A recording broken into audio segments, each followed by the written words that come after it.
मायावती ने मुरादाबाद के तथागत गौतम बुद्ध पार्क में सीनियर केयर सेंटर नहीं बनाने के सीएम योगी के फैसले का स्वागत किया है। दरअसल सरकार ने इस पार्क में सीनियर केयर सेंटर बनाने का निर्णय लिया था। मायावती ने इसका विरोध करते हुए सीएम योगी से अपील की थी कि केयर सेंटर अन्य स्थान पर बनाया जाए। मायावती का कहना था कि ये पार्क बहुजन समाज की आस्था का स्थल है, यहाँ केयर सेंटर बनाने से माहौल बिगड़ सकता है। उपराष्ट्रपति इलेक्टेड सीपी राधाकृष्णन की मां जानकी अम्माल ने कहा, जब मेरे बेटे का जन्म हुआ उस समय एस राधाकृष्णन राष्ट्रपति थे। वह एक शिक्षक थे और मैं भी एक शिक्षिका थी। उनकी स्मृति में मैंने बेटे का नाम उन पर रखा। उस समय मेरे पति ने मुझसे कहा, क्या तुम ये नाम इसलिए रख रही हो कि तुम चाहती हो तुम्हारा बेटा एक दिन राष्ट्रपति बने? मेरे पति ने जो कहा, 62 साल बाद आज ये सपना सच हो गया। मुझे इस बात की बहुत खुशी है। यूपी के जालौन जिले के उरई में दो सगे भाइयों की हत्या के आरोप में एमपी एमएलए कोर्ट ने पूर्व बसपा विधायक छोटे सिंह चौहान को आजीवन कारावास की सजा सुनाई है। सजा का ऐलान होते ही पुलिस ने उन्हें हिरासत में ले लिया है। छोटे चौहान ने चुरखी इलाके के बिनौरा वैध गांव में 30 मई 1994 को प्रधानी के चुनाव की रंजिश में राजकुमार और जगदीश शरण की गोली मारकर हत्या कर दी थी। नेपाल की 2021 की जनगणना के मुताबिक देश की कुल जनसंख्या करीब 2,97,00,000 है। वहाँ 81.19% हिंदू आबादी रहती है। आबादी में 8.2% योगदान के साथ बौद्ध धर्म नेपाल में दूसरा सबसे बड़ा धर्म है। आबादी में 5.09% योगदान के साथ देश में इस्लाम तीसरा सबसे बड़ा धर्म है। नेपाल में ईसाई और किरात धर्म के लोग भी रहते हैं। ओरेकल के को फाउंडर लैरी एलिसन दुनिया के सबसे रईस अरबपति बन गए हैं। एलिसन की संपत्ति में भारी उछाल आया है और उनकी कुल संपत्ति 395.7 अरब डॉलर हो गई है।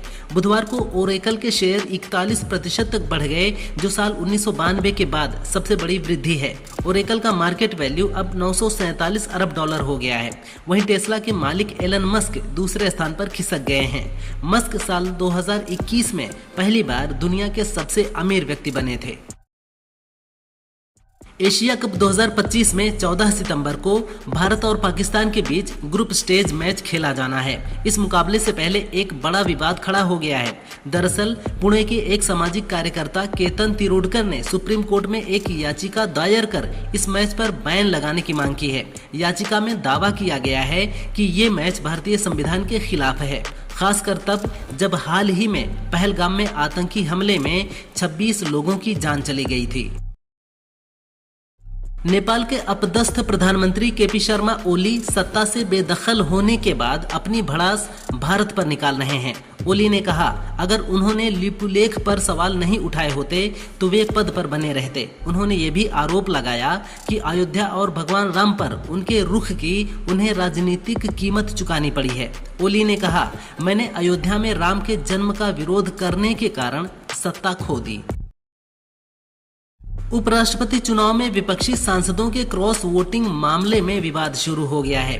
टीएमसी सांसद अभिषेक बनर्जी ने कहा, मुझे पता चला कि बीजेपी ने विपक्ष के हर सांसद को खरीदने के लिए 15-20 करोड़ रुपए खर्च किए हैं। बता दें, चुनाव में एनडीए उम्मीदवार को 452 वोट और इंडिया को 300 वोट मिले थे।